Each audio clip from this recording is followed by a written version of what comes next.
everybody, Sarah with you today. I am here for my Technique Tuesday video for March. This month we are mixing manufacturers. So I am going to mix the Minte Garage Collection with some stamps from Ranger and those beautiful essential alphabets from Ultinew. I have some cream cardstock, and I'm also going to pull in some distress ink. I did have Catherine Pooler Juniper Mist ink pulled out first. I think I showed that, but I'm going to switch it to Chip Sapphire Distress Oxide ink. So let's go through the papers and choose which ones I want to use on my layout. I'm going to use 2 patterns. And then I am going to grab this 6x8 page and fussy cut some of the elements on it, as well as some of the die cuts to create my layout today. So I have everything fussy cut and ready to go, and I have my pattern papers picked. While I go ahead and kind of get my layout together, let's talk a little bit about mixing manufacturers. Reasons you might want to mix manufacturers and ways we can do that. So one of the reasons we may want to mix manufacturers is because we are working with a collection, and while we love it and we love the patterns, it is a little too dark or it's a little too light and we want some nice heavy contrast. In this case, I want to lighten up my Garage collection a bit. So I've gone ahead and chosen a nice background, a cream background. Why did I choose cream? Because this collection from Minte mixes cream and white together. So there are cream elements and there are white elements. To pull in just a little bit more of that cream, I'm going to use a cream background, but then I'm also going to pull in some more white. Another reason you might want to mix manufacturers is because your collection that you're working with is missing an element. In this case, there are no alphabet letters that go with this collection. I know that I want to create a title, and so I'm going to go ahead and use the Ultinew Essential Alphabet products to create my title. Another thing is you may want to play with styles. That is the case for this layout as well. I have these 2 photos of my youngest son, Logan. I took these photos and they're beautiful. I love them. The lighting was right. I did a little bit of work on them in Photoshop, but they were just lovely pictures. And I was so excited I wanted to use them. The photo isn't about a garage though. It's just him against a brick wall. And so my thought was that I could be a little bit more whimsical. Like I can pull in some of the textures from the Garage collection and some of the style from the Garage collection, but then I can play a little bit with adding a bit of a whimsical look, which is what I'm going to do by mixing the manufacturers and using my stamps. So I have these stamps from Ranger. I did go ahead and start by stamping with this Harlequin kind of stamp, and I did like it. It was fine, but then I chose the alphabet stamp, and for whatever reason, that alphabet stamp, that was it. That just did it for me. I loved that one, so I'm going to keep using that one. I am inking up these stamps using chipped sapphire and faded jeans. So I'm putting both on the stamp set. I am also not using an acrylic block. I'm also doing like 2nd generation, 3rd generation, and 4th generation stamping. I am creating this like a messy stamped kind of center part of my layout.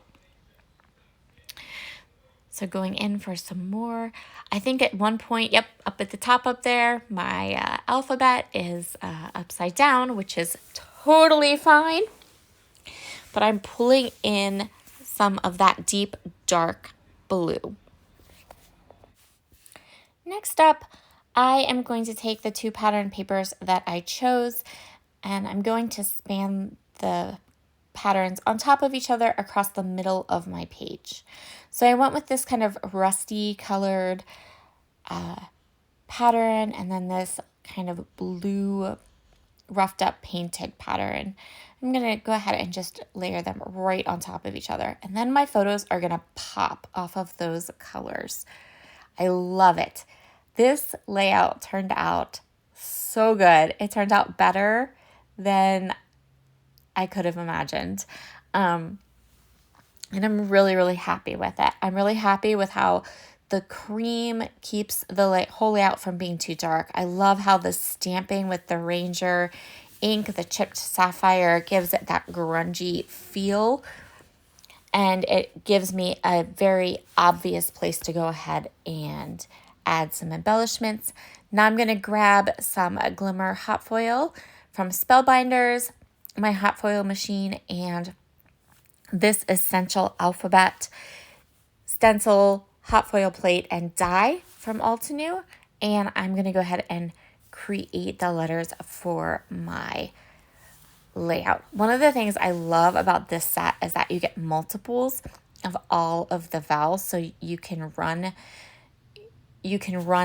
one through, so you can like hot foil one set and then die cut one set and stencil one set, and you very quickly have plenty of letters to make at least one title, if not two. You don't have to keep die cutting them. So what I'm going to do is I want to create some clusters behind